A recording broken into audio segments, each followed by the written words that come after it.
Buenas, bienvenidos al bloque 3 del módulo 23, seminario de análisis de casos 2. Este bloque 3 se titula Análisis neuropsicológico de la salud mental y del daño cerebral adquirido, casos clínicos. A continuación voy a exponer los temas que vamos a ver en este bloque 3. El tema 3.1, bases teóricas de la esquizofrenia paranoide. El tema 3.2, caso clínico de esquizofrenia paranoide. El tema 3.3, bases teóricas del daño cerebral adquirido. El tema 3.4, caso clínico de daño cerebral adquirido. El tema 3.5, rehabilitación neuropsicológica de la esquizofrenia paranoide y de daño cerebral adquirido. Vamos a empezar, pues, con el tema 3.1, bases teóricas de la esquizofrenia paranoide. Bueno, vamos a ver una de las características fundamentales de la esquizofrenia. Y bueno, según el Instituto Nacional de Salud Mental de Estados Unidos, en el año 1987, define el trastorno mental grave como un grupo heterogéneo de personas que sufren trastornos psiquiátricos graves y que esos trastornos psiquiátricos cursan con alteraciones mentales de duración prolongada que conllevan un grado variable de discapacidad y disfunción social. Han de ser atendidas mediante diversos recursos sociosanitarios de la red de atención psiquiátrica y social. En esta definición se identifican pues 3 dimensiones que hacen referencia al diagnóstico, a la duración de la enfermedad y tratamiento y a la presencia de discapacidad. Por tanto, la esquizofrenia se englobaría dentro de este ámbito de trastorno mental grave, por lo incapacitante que resulta, y por tanto hay que ver sus características, sintomatologías y clínicas para poder determinar qué tipo de esquizofrenia y cómo afecta al paciente. En la actualidad, la esquizofrenia y otros trastornos relacionados son considerados como un paradigma, como decía, de trastorno mental grave, y en el DSM-5 denomina esta categoría como el espectro de la esquizofrenia y otros trastornos psicóticos, e incluye, entre otros trastornos, pues por ejemplo, la esquizofrenia, el trastorno esquizoafectivo o el trastorno esquizofreniforme. Los trastornos que componen el espectro de la esquizofrenia comparten una variedad de síntomas que son comunes, como por ejemplo, uno de los síntomas más característicos son los delirios, las alucinaciones o síntomas negativos, que pueden variar en su naturaleza, en el inicio, curso, gravedad, y que interfieren en el funcionamiento y en la calidad de vida del sujeto. Además de los síntomas clásicos, la esquizofrenia pues, se caracteriza por alteraciones cognitivas, y la presencia de estas alteraciones ha cobrado un interés creciente en los últimos años y se ha llegado a proponer su inclusión como criterio diagnóstico de esquizofrenia en la 5ª edición del DSM, aunque finalmente le falta de acuerdo, no lo hizo posible. Bueno, aún así, el deterioro cognitivo parece ser una de las características, que es relativamente estable de la esquizofrenia y que podría estar en la base de la enfermedad. Debido a su naturaleza primaria, independiente, persistente y determinante para el pronóstico. Esas alteraciones cognitivas pues, son importantes a nivel, por ejemplo, de procesos de pensamiento. En cuanto a alteraciones neuropsicológicas, en la esquizofrenia se describe la presencia de déficit selectivo de memoria verbal y velocidad de procesamiento, alteración en la velocidad de procesamiento, función ejecutiva, atención, memoria, percepción e inteligencia, o deterioro de inteligencia, memoria, lenguaje y la atención, ¿no? La esquizofrenia como un cuadro que se caracteriza por incoherencia en el pensamiento, alteración en el comportamiento y presencia de alucinaciones, delirios, pues generalmente se inicia en la edad adulta temprana. Es un espectro esquizofrénico que engloba pues, distintas características, sintomatología de tipo clínico y de tipo neuropsicológico que afectan principalmente, pues, podemos decir, al pensamiento, a la atención, al lenguaje. Y bueno, en cuanto a las bases teóricas de la esquizofrenia paranoide, pues estudios previos señalan que los pacientes que han experimentado déficit severo en su funcionalidad pues se manifiestan en áreas diferentes, como por ejemplo el mantenimiento de relaciones interpersonales, también en la capacidad de autonomía para las actividades de la vida diaria y en el desempeño de actividades placenteras y de ocio. La esquizofrenia es acompañada de un compromiso en la muestra de empatía y de habilidades sociales, así como afecta a nivel cognitivo general. También afecta al manejo simbólico del lenguaje, afecta al pensamiento abstracto y otros procesos asociados al funcionamiento cortical frontal, y en particular con respecto a la atención, a la memoria, función ejecutiva y otras afectaciones que son más de índole de la cognición social. Todos estos pacientes presentan dificultad para interactuar socialmente, en especial para poder percibir, interpretar y responder a las intenciones de los demás, a las emociones y a los comportamientos de otros. Eso es una de las características de la esquizofrenia. De acuerdo con todas estas características, pues Rangel y colaboradores en 2015 plantean cuatro subtipos neurocognitivos de esquizofrenia en relación, ligada al deterioro cognitivo, los que destacan el déficit cognitivo global, déficit de memoria y función ejecutiva, déficit de memoria y reconocimiento de emociones y ausencia de déficit cognitivo. A su vez, estos subtipos se relacionan con el componente emocional, que se caracteriza por una mayor presencia de psicopatología afectiva en los casos con ausencia de déficit cognitivo. Bueno, vamos a pasar al tema 2.2, en el cual vamos a ver un caso clínico de esquizofrenia paranoide. Vamos a ver, mejor dicho, cómo abordar un caso clínico. ¿Cómo se puede abordar un caso neuropsicológico de esquizofrenia? Bueno, por los mecanismos etiopatogénicos del paciente esquizofrénico, pues hacen que tenga unas características muy, muy particulares el paciente esquizofrénico. De todos los trastornos psicopatológicos, la esquizofrenia es el que más atención recibe por parte de la neuropsicología, dado la gran afectación a nivel de los procesos cognitivos que tienen estos enfermos de esquizofrenia. A pesar de que se han constatado numerosas alteraciones anatomopatológicas, también neuroquímicas y funcionales de pacientes psicóticos, los datos disponibles sugieren que no es posible establecer un perfil neuropsicológico que sea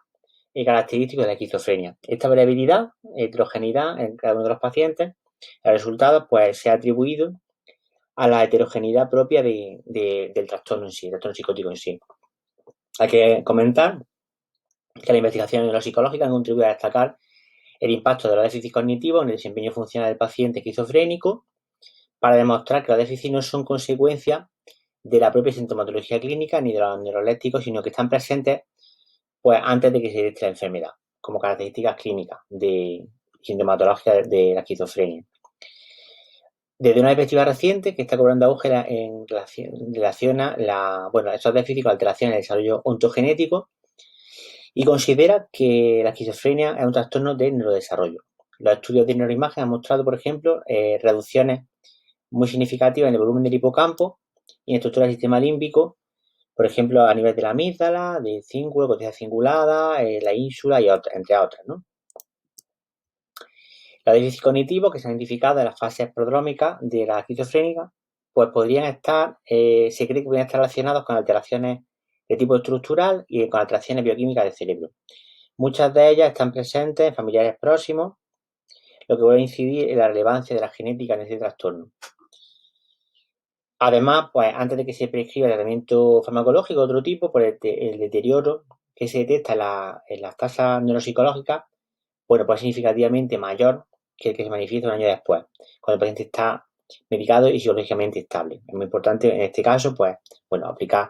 prescribir la medicación, dado que la esquizofrenia es un trastorno psicótico, y aplicar la psicoterapia y la rehabilitación neuropsicológica. A partir de la prescripción de la farmacología, como comentaba, y la aparición de nuevas recidivas de la enfermedad, pues se añadiría, se producen más alteraciones en el cerebro y los déficits cognitivos y emocionales podrían incrementarse hasta llegar a cronificarse. Un resultado muy llamativo en relación con estos cambios cerebrales es la demostración de que se aparece una activación significativa de áreas del lóbulo temporal relacionadas con la audición y también con el lenguaje durante las alucinaciones auditivas. Ya sabemos que las alucinaciones son unos síntomas clínicos característicos de este trastorno psicótico de esquizofrenia. Por tanto, conocemos algunas de las bases neurocientíficas o neurofisiológicas del trastorno de la esquizofrenia y a la hora de abordar un caso de esquizofrenia y paranoia a nivel neuropsicológico, pues vemos que la gran variabilidad y la diferencia, la heterogeneidad entre los diferentes pacientes, pues hace que el daño en las funciones cognitivas sea muy amplio y esté muy diversificado en función del paciente que estemos analizando, evaluando. En función también de que no haya recibido todavía o esté al principio de la prescripción médica, farmacológica, mejor dicho, y se observa cómo, tienden a estabilizarse anímicamente, a nivel psicológico, a nivel neuropsicológico, estos pacientes cuando reciben este tratamiento combinado a nivel farmacológico y a nivel psicoterapéutico. Y vemos cómo tienen muy alteradas las funciones ejecutivas también y los procesos atencionales. Bueno, pasamos al tema 3.3, en el cual vamos a ver algunas de las bases teóricas del daño cerebral adquirido. Bueno, el daño cerebral adquirido merece un capítulo aparte en el campo de la rehabilitación neuropsicológica y, bueno, la atención al paciente con daño cerebral adquirido hay que estudiar cada caso en particular debido, bueno, a las secuelas de índole cognitiva y conductuales que presenta cada uno de estos pacientes y que interfieren de forma significativa en la autonomía de la persona para poder desempeñar o llevar a cabo una vida normal dentro de los límites que se consideran, bueno, normales desde un punto de vista social. En el último año ha crecido el interés creciente por parte de los gobiernos a nivel internacional por abordar los casos de daño cerebral adquirido. Y hay que destacar los avances que se han producido en la ciencia biomédica en general y también los avances que se están produciendo en la neurociencia en particular, que, bueno, han dado paso a un incremento en la esperanza media de vida, tanto de la población general como en este caso que nos ocupa, que las personas afectadas con daño cerebral adquirido. Acaba de destacar y comentar que el estado neurológico funcional de pacientes que han sufrido un proceso de daño cerebral adquirido se realiza a través de una evaluación de la ejecución autopercibida y la evaluación objetiva del terapeuta ocupacional, también de satisfacción autopercibida en la elección de las actividades de la vida diaria, y también hay que extrapolar, generalizar esos datos a relación con la calidad de vida relacionada con la salud. En la población analizada se constata que son muchas las actividades de la vida diaria las que no realizan de forma autónoma estos pacientes, especialmente actividades instrumentales, y, bueno, pero demuestran mucha satisfacción en el desempeño de las mismas conforme van avanzando en ese proceso de rehabilitación. Por tanto, un aspecto muy importante a la hora de evaluar el daño cerebral adquirido, pues será no solo evaluar los procesos cognitivos afectados, que son múltiples y muy diferentes en función también de la etiología de ese daño cerebral adquirido. Por ejemplo, en muchos casos, como consecuencia del traumatismo craneoencefálico, esto es muy frecuente, a consecuencia de los accidentes de tráfico, en pacientes más jóvenes en los que pues el proceso de rehabilitación neuropsicológica pues puede tener un buen pronóstico a pesar de que tengan las funciones cognitivas muy afectadas, dada esa juventud y esa capacidad, esa neuroplasticidad que tiene el cerebro, y cómo se puede aplicar esos principios para tratar de preservar o potenciar esas funciones cognitivas que están afectadas. Desde un punto de vista funcional también, un punto de vista de funcionamiento del sujeto, la ocupación laboral y de ocio previa al daño cerebral aparecen seriamente restringidas y solo un pequeño porcentaje continúa desempeñando algún rol relacionado con el mundo laboral, en función, bueno, también de la gravedad, ¿no?, de ese daño cerebral y de cuadro neuropsicológico presente. Con importancia las asociaciones de afectados y de familiares de personas, de pacientes con daño cerebral adquirido, juegan un papel fundamental en cuanto a las actividades de ocio y de privación a nivel comunitario. No se puede establecer un nexo claro entre el desempeño autónomo en las actividades de la vida diaria y una mayor calidad de vida autopercibida, pero sí es verdad que al aplicarle los programas de rehabilitación neuropsicológica a estos pacientes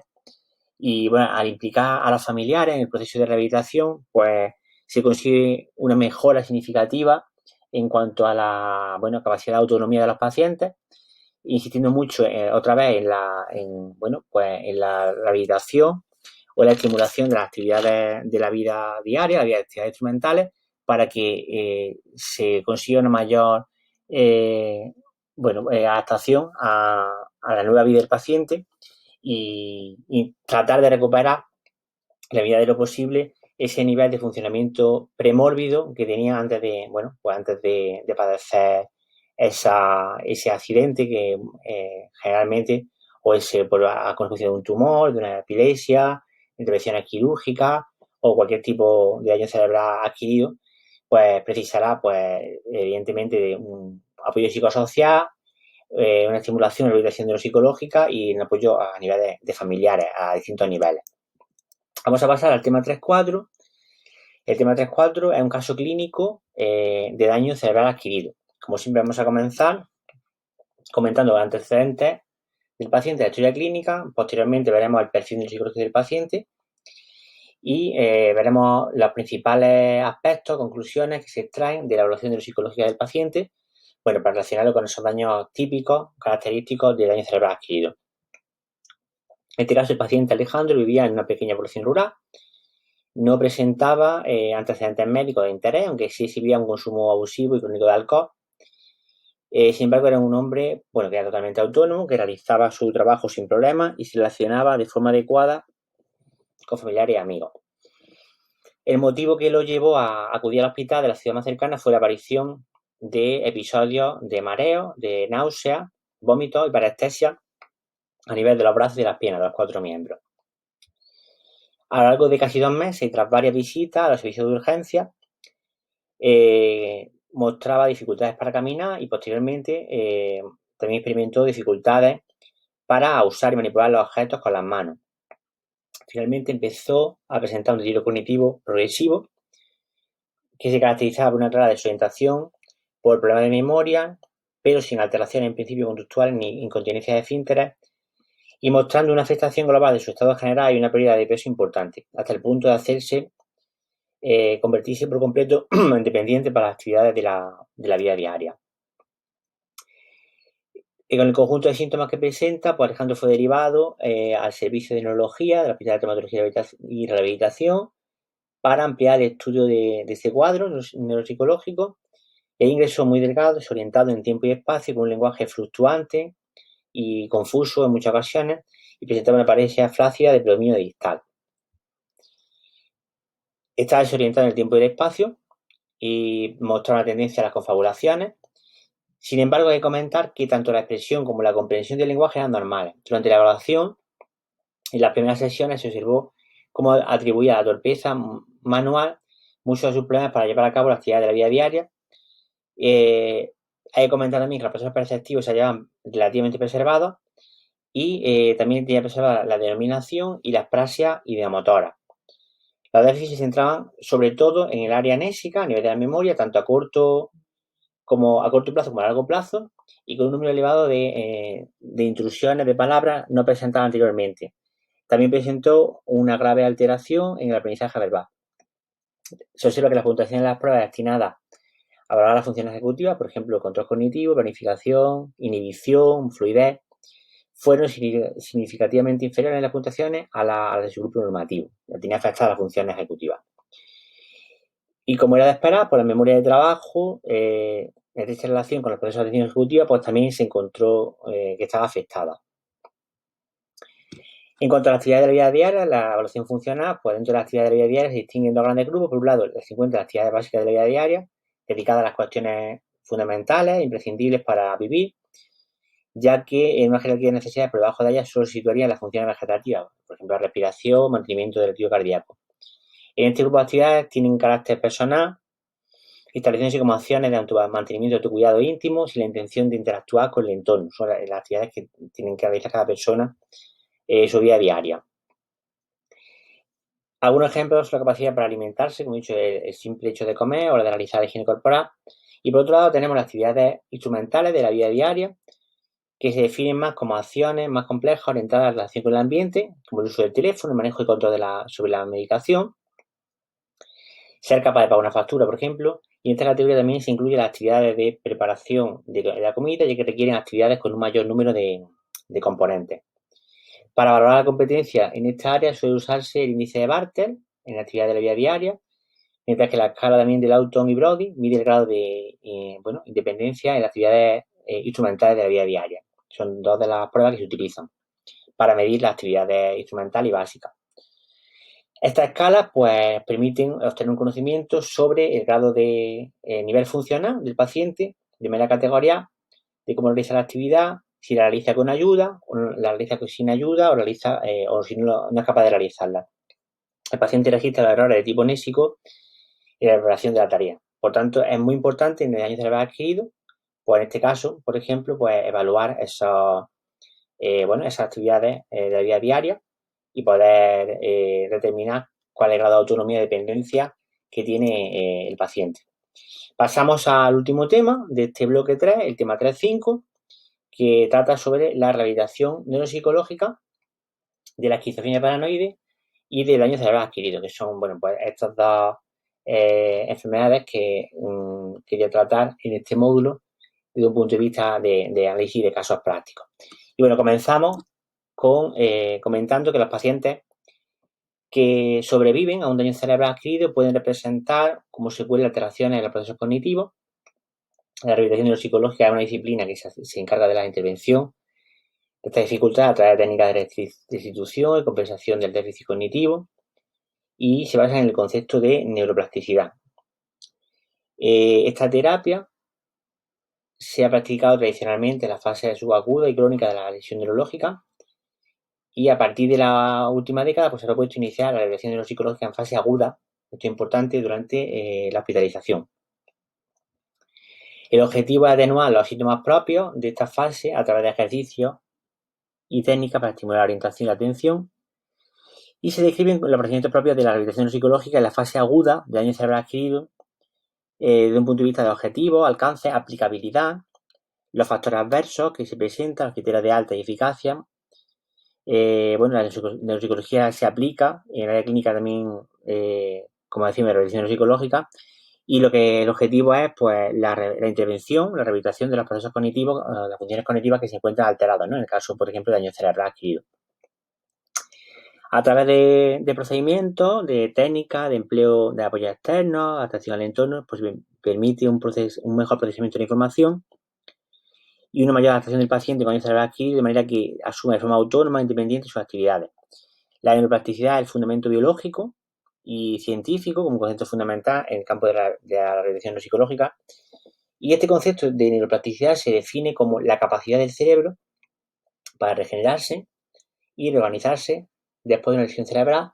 a causa de la experiencia del individuo con su medio, ¿vale? Esa es la capacidad de neuroplasticidad. Y el principio del que, bueno, porque se nutre la rehabilitación neuropsicológica. Esta concepción del sistema nervioso central sugiere